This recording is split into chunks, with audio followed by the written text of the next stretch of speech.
تیری یادوں سے معمور سینہ رہے، تیری یادوں سے معمور سینہ رہے، لب پہ ہر دم مدینہ مدینہ رہے، بس میں دیوانہ بن جاؤں سلطان دی، بس میں دیوانہ بن جاؤں سلطان دی، ہر دم دم کروڑوں درود و سلام سے اس غزوہ میں شامل ہونے کی درخواست کی کہ یا رسول اللہ میں بھی آتا ہوں۔ آپ سرکار پاک صلی اللہ علیہ وسلم نے فرمایا نہیں، اپنی بیمار زوجہ حضرت سیدہ رقیہ یعنی ہماری بیٹی کی ذمہ داری کا حکم دیا کہ آپ اس کے پاس رہو، اور فرمایا تم جنگ میں شرکت کا بھرپور ثواب کماؤ گے اور تمہیں ثواب ملے گا۔ آپ غزوہ بدر میں شامل نہ ہو سکے اور آپ کی زوجہ دختر رسول صلی اللہ علیہ وسلم حضرت سیدہ رقیہ رضی اللہ تعالی عنہا وصال فرما گئے ہیں۔ اِنَّا لِلَّهِ وَإِنَّا إِلَيْهِ رَاجِعُونَ۔ درود شریف پڑھے، اللہم صلی علی سیدنا محمد نور الانوار وسر الاسرار وسید الابرار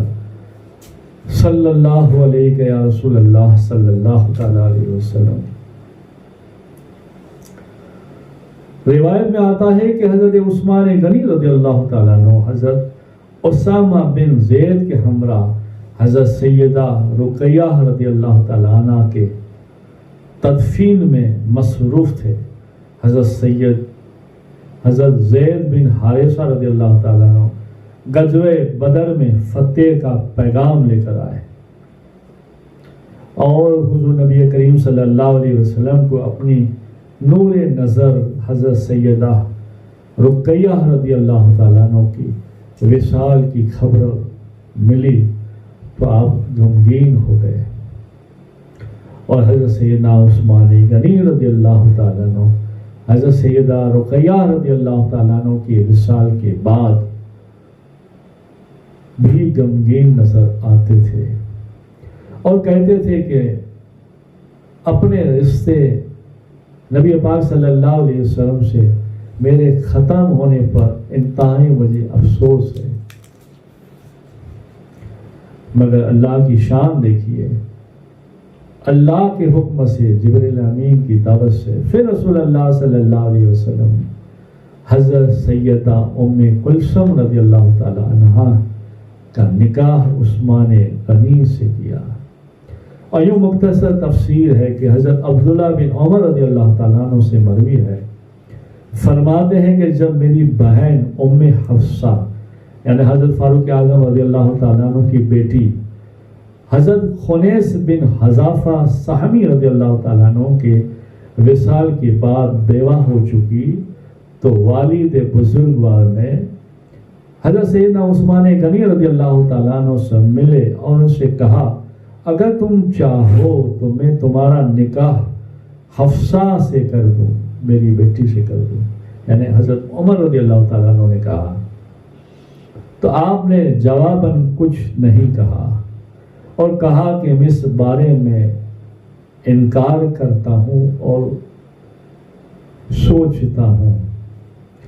حضرت عبداللہ بن عمر رضی اللہ تعالیٰ عنہ فرماتے ہیں کہ والد بزرگوار سے منع کی تو میرے والد نے حضرت سیدنا ابو بکر صدیق رضی اللہ تعالیٰ عنہ کو اس معاملے میں بات کی،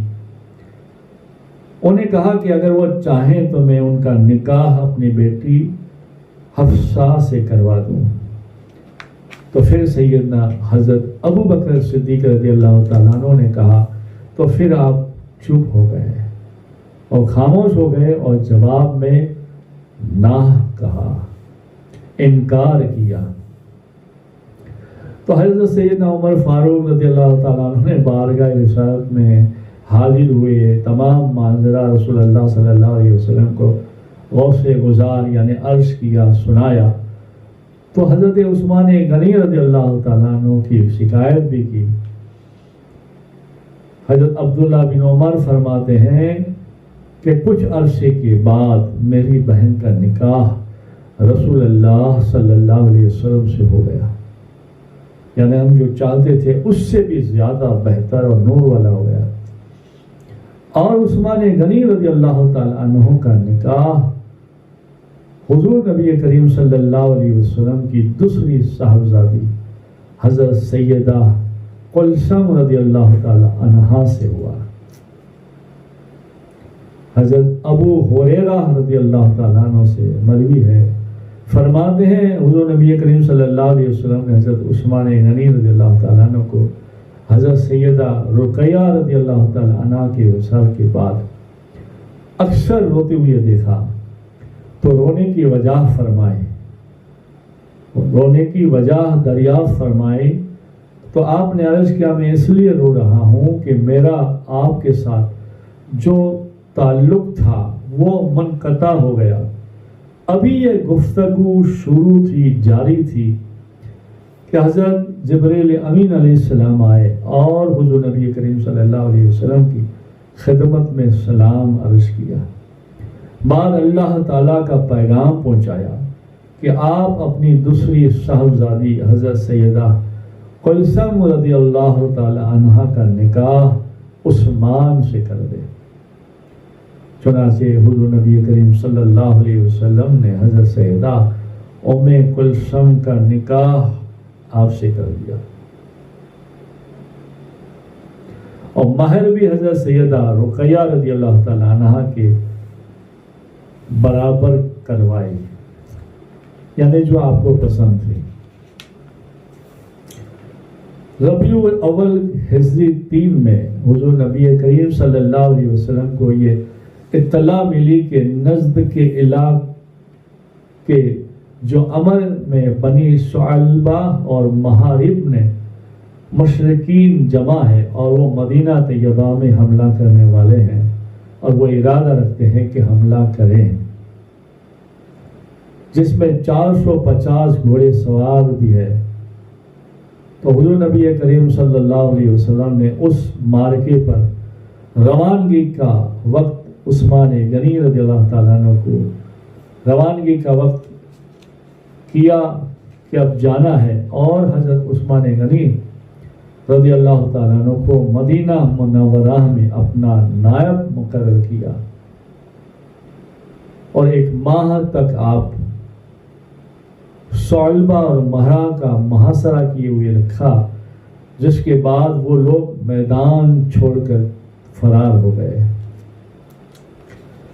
اس طرح سے سوال ہجری 3 میں مشرکین نے مکہ اور لشکر اسلام کے درمیان احد کے مقام پر ایک اور مارکہ پیش آیا۔ حضرت سیدنا عثمان غنی رضی اللہ تعالیٰ عنہ بھی